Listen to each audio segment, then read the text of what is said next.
Хорошо. Оп. Пока все обозревают новенький iPhone 17 Pro, на этом канале вас ждет самый актуальный контент на 2025 год. Самая лучшая умная колонка в России. Про самую лучшую я, если что, вас обманул. Это все кликбейт. Это все для просмотров. А зовут меня, вы не поверите, Богдан. У меня была задача, состоящая из 4 пунктов. Хороший звук для киношек на телевизоре, хороший звук в целом для музыки, управление умным домом и чтобы при этом еще можно было по Bluetooth играть музыку. В целом подходит любая умная колонка, да? И сразу первое, что приходит на ум, Яндекс.Алиса, само собой. Но у Яндекс.Алисы есть одно очень большое но по имени цена. За то, что предлагает Яндекс. Давайте вот ради интереса посмотрим. Яндекс станции вбиваем в DNS и вбиваем в Яндексе.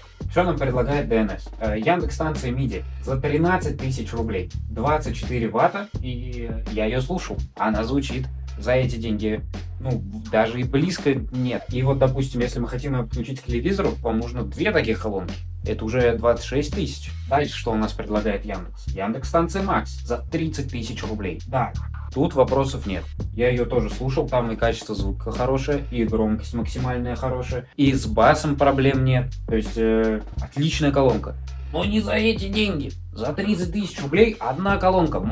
Одна моноколонка за 30 тысяч рублей. За 60 тысяч рублей вы сможете себе купить отдельно Bluetooth колонку хорошую, отдельно саундбар для телевизора хороший и какой-нибудь самую дешевую колонку для управления умным домом от любого производителя. Может, Apple вам обойдется копеечку. Яндекс станция мини 10 ватт. Тут даже говорить нечего. Звучит она отвратительно. Бас отсутствует вообще. Это болванка для управления умным домом за 8500. Что касается Авито, да, здесь цены поприятнее. Это правда. Вот, например, Яндекс станция Макс 26 тысяч рублей здесь стоит. Все равно много. Мини 2 4300.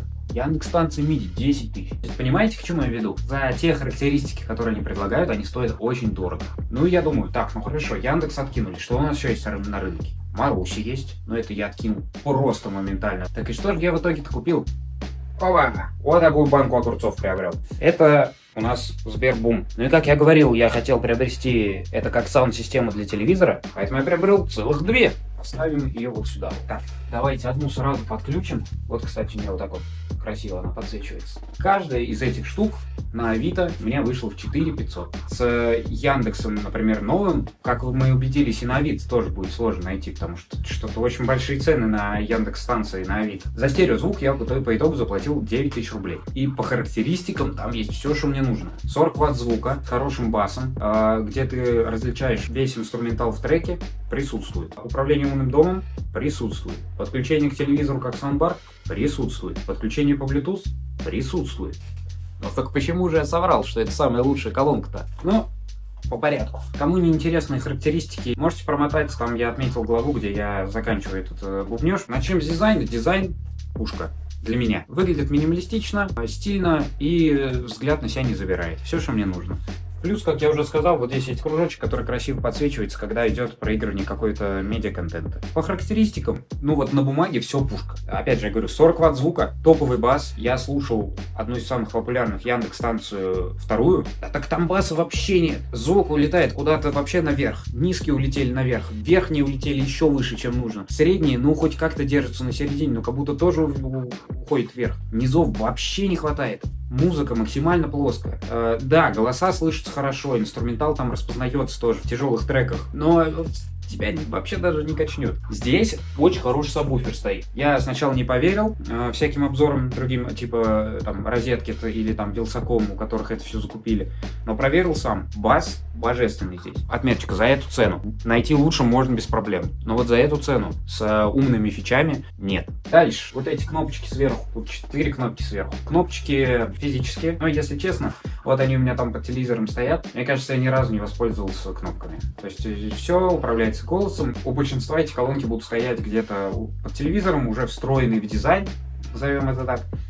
Никто не будет вставать до телевизора, пальчиком что-то кликнуть. Это так, если у вас, например, нет возможности сказать голосом. Хотя, если вы не можете говорить, эта штука умеет шептать, допустим. Салют, какая погода сегодня в Москве?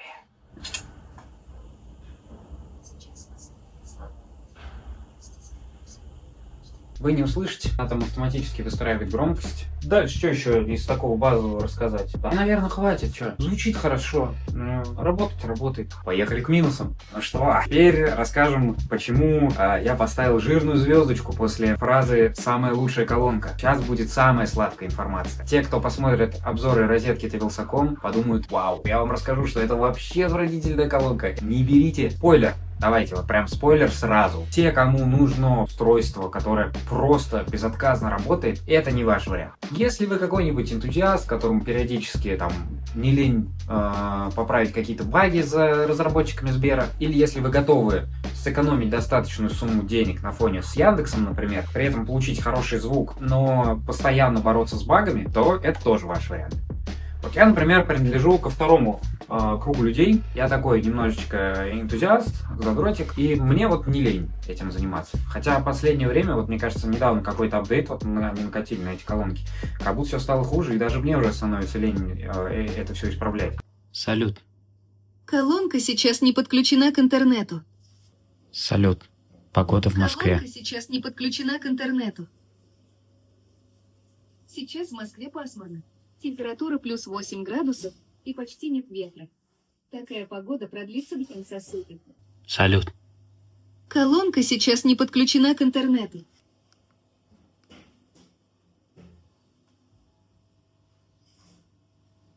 Давайте начнем сразу с первого. Подключение к телевизору. Вам, во-первых, нужно создать между ними стереопару. Делается это в их приложении умного дома. С этим процессом в целом особо проблем не возникло. Ну, там, выбираете Wi-Fi сеть и все. И потом просто жмете создать стереопару, выбираете обе колонки, выбираете какая левая, какая правая. Стереопара у вас готова. И самое забавное, что на телевизоре тоже с этим проблем не возникает. Я вот сейчас вставлю видеоряд того, как это все происходит. В целом, как будто бы как Apple. Первые 5-10 минут тоже все отлично. Вот потом становится все интереснее. Все, я такой радостный. Включил колоночки, поставил их у телевизора, включаю киношку, радуюсь глубокому басу и хорошему звуку наконец-то. Но раз продлилось буквально 10 минут. Звук начал что-то прерываться, так это как нестабильно работает. То есть вот, они играют, музыка играет, если что, но колонки просто не реагируют. То есть вот музыка играет, Но звука нету. Треск запустилась. Просто.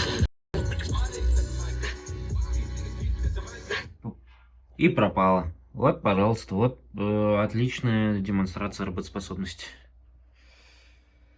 Класс.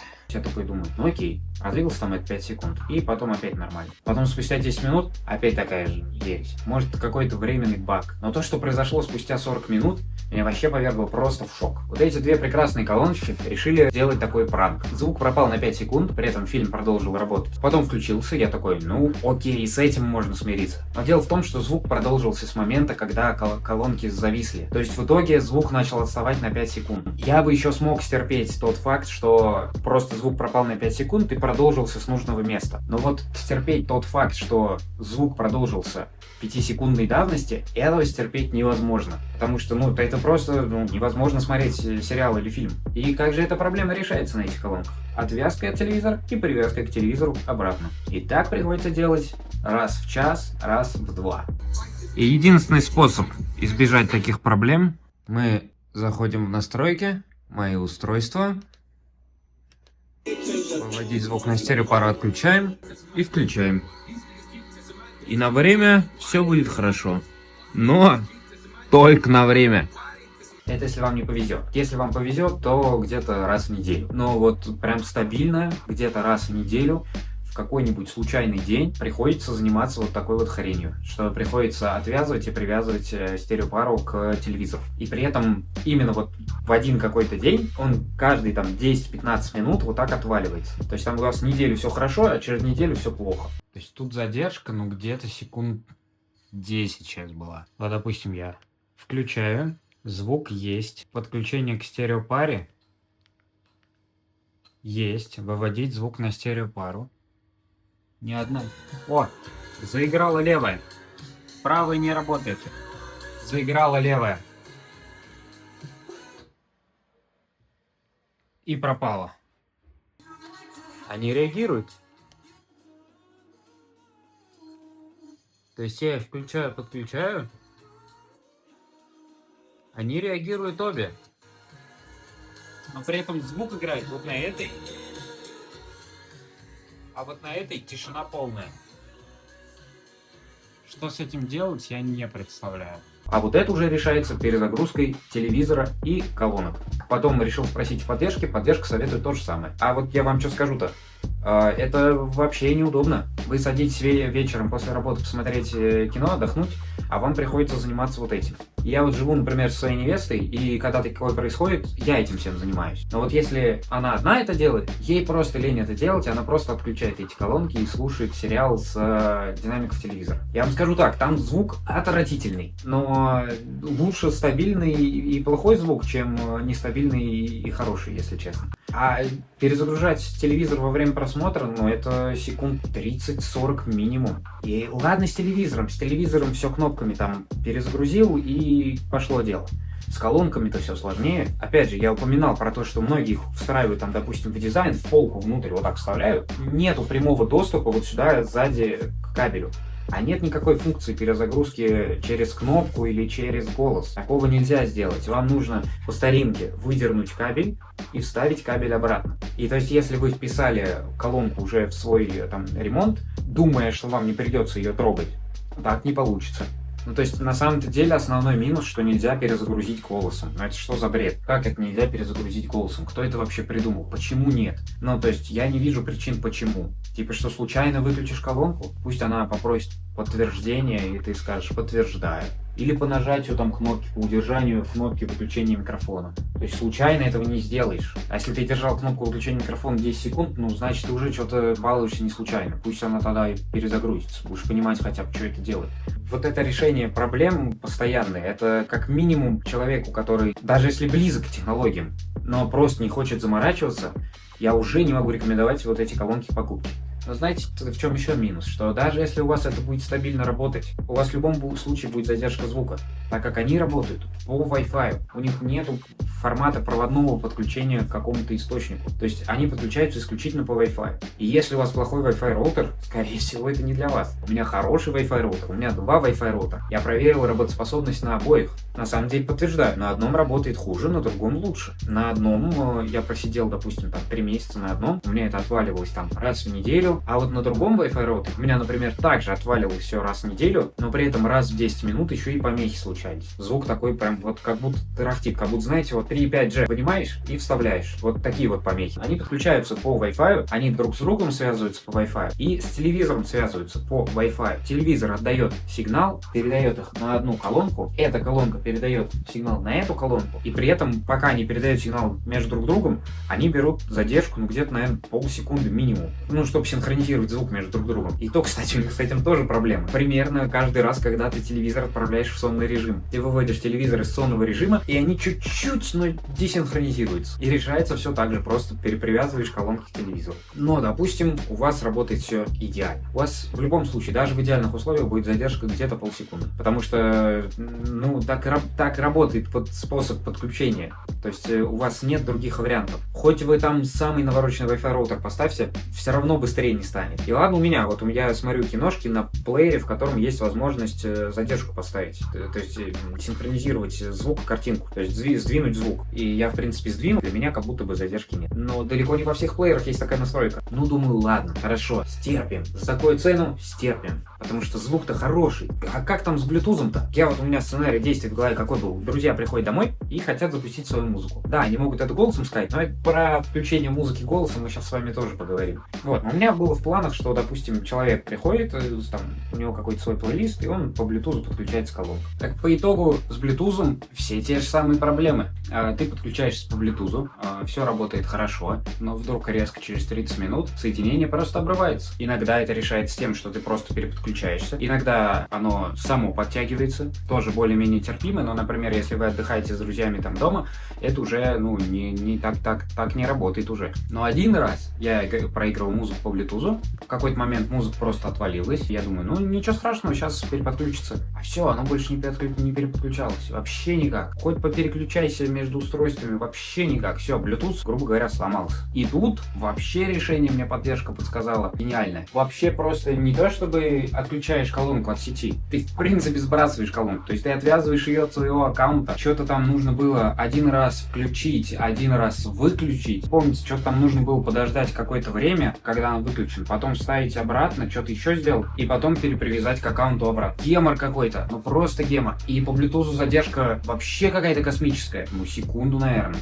Если не больше. А когда ты объединяешь это в стереопару, то все 1,5. Едем дальше. Следующая проблема. Взаимодействие с ней голоса. В целом, не так плохо. Что касается, например, вот умного дома, все работает как нужно. Например, вот, салют, включи во всем доме нейтральный свет. Ну вот, с этим, в этом плане все работает отлично. Салют, выключи весь свет в доме. Салют, включи синий свет в зале.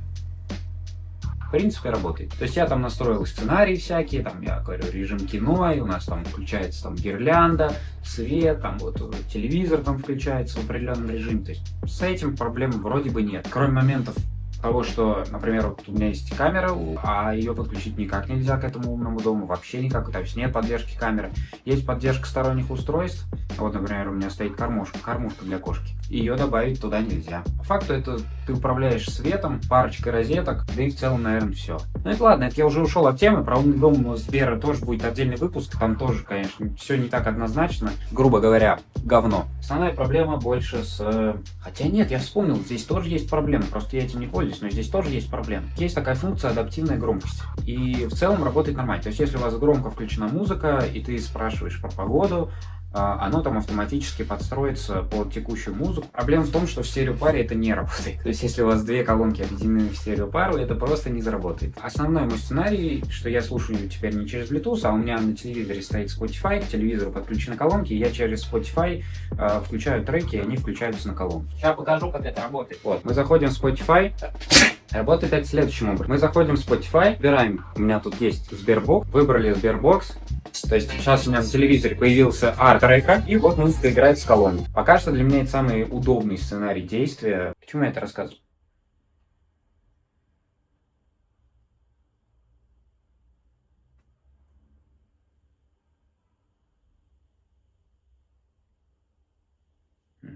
Да. Вот это основной мой сценарий действий. И дело в том, что пока играет музыка, она играет громче, значительно громче, чем голос ассистента. И я говорю: салют, какая погода в Москве? Сейчас в Москве ясно. Температура плюс 9 градусов, но без ветра.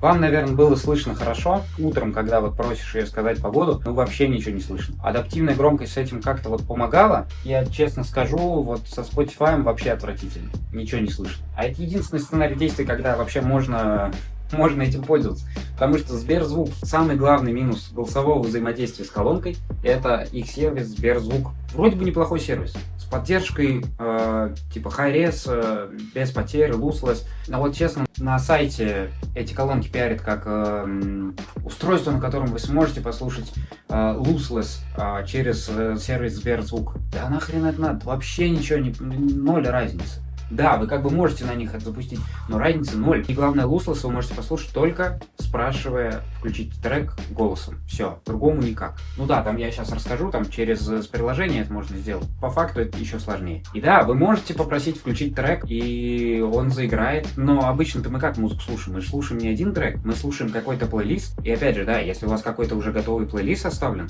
тоже все будет работать. А вот в каком случае не будет работать, это если вы попросите включить, допустим, трек Linkin Park, он проиграет этот трек, а после-то что идет? Во всех музыкальных сервисах сейчас идут какие-то рекомендации или похожие. В Сберзвуке запускается вот этот топ-5 треков, которые в самом верху. Самые популярные треки артиста. Эти 5 треков проигрываются даже не в случайном порядке, а подряд. И после этого все. Он не идет ни по каким дальше рекомендациям. И вот так с любой группой. Вроде бы, если попросить отдельно включить какую-то там волну, или как это у них там называется, я не помню, то можно исправить эту проблему. Лень тебе настраивать музыку. Ты просишь голосом включить трек. Ну вот он отыграет 3 минуты, а дальше что? Дальше у тебя будет играть одно и то же? Ну это бред какой-то. Это неудобно. Самое главное, как работает вот Сберзвук с айфоном, очень сложно. Почти никак, потому что приложения нет. Здесь, да, мы можем включить трек на телефоне, допустим. Да, трек включился, и мы здесь, как в Spotify, например, или как в Яндексе, можем нажать специальную кнопку, и, я не знаю, видно или нет, и у нас откроется менюшка с тем, на каких колонках мы можем проиграть этот трек, куда перевести музыку. То есть, да, вот я жму там Сбербум. Устройство OnePlus A6003 просит разрешение на подключение. Мне Нажмите еще на кнопку разрешить «Чтобы надо. разрешить» или на кнопку минус. Подключение разрешено. Так, подключение разрешено, и после этого, то есть я уже нажал воспроизвести на колонке, я подтвердил плюсиком, и теперь мне еще нужно нажать вот сюда. Так, я нажал. Теперь свернуть менюшку надо и нажать play. В целом работает, даже на паузу ставится, листается все. В целом, да. Кстати говоря, как будто это недавняя фишка. Потому что я припоминаю, что полгода назад я делал это таким же способом, и звук просто переходил сюда. Управления на телефоне не было. Еще у них есть такая фишка, как передача звука а-ля как у Apple. У вас вот музыка играет здесь, и вы можете типа приложить устройство, и музыка передастся. Но я не понимаю, зачем это нужно. Потому что вот у вас играет музыка, и вы не можете вот так передать музыку. Это невозможно. Вам нужно нажать сюда, и вместо того, чтобы нажать на колонку, вы можете сделать волшебство, вы можете нажать передача звука, и потом приложить к колонке, и звук передастся. Салют, стоп!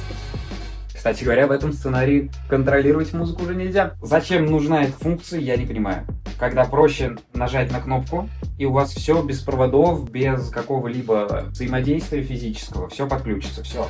Контроль над музыкой есть. Но нет, они зачем-то дают возможность передачу звука прикосновением.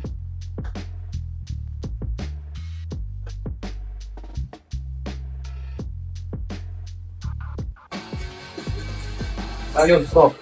Выглядело это удобно. Ну и подытожим. В итоге-то какие плюсы здесь? Главный плюс для меня — ценник на Авито. Мы с вами посмотрели цены на Авито на Яндекс. Так мало того, они там высокие. Вам еще и может попасться устройство, которое было взято по подписке. Не рискуйте брать Яндексы на Авито. Тем более там не такая большая выгода. Вот в случае с этими колонками разница гигантская. Новая сейчас такая стоит 13, а на БУ рынке вот я взял за 4500. Но как думаете, почему это за такие цены сбагривают на Авито? Следующий плюс — качество звука. Видимо, от партии к партии у них качество звука разное. Вот тут вот качество звука хорошее. Вот здесь качество звука чуть хуже. Когда я их слушаю лоб в лоб, это ощущается. Но если честно, если бы я услышал вот это качество звука вместо этого, я бы кайфанул тоже. Но вот чтобы реализовать этот звук... Ну ладно, из плюсов еще очень хорошее распознавание голоса даже в громкой среде. То есть если у вас громко играет музыка. Но итог я вам проспойлерил уже в начале. Если готовы с определенной периодичностью исправлять баги, берите. Если хотите безотказное устройство, лучше откажитесь. Поэтому что брать на рынке умных устройств в России, я на самом деле не могу сказать. Яндекс очень дорогой, Сбер с багами. Но, кстати, еще из плюсов они их активно исправляют. Стараются, по крайней мере. Ну вот, видно, что обновления прилетают. Но я бы не рекомендовал. Может быть, там в новых поколениях какие-то у них там есть Сбербум Home. Может быть, там все намного лучше, там железо может лучше. Но вот эти большие, увы, хорошее качество звука меркнет перед стабильностью функционала. Все, давайте, пока.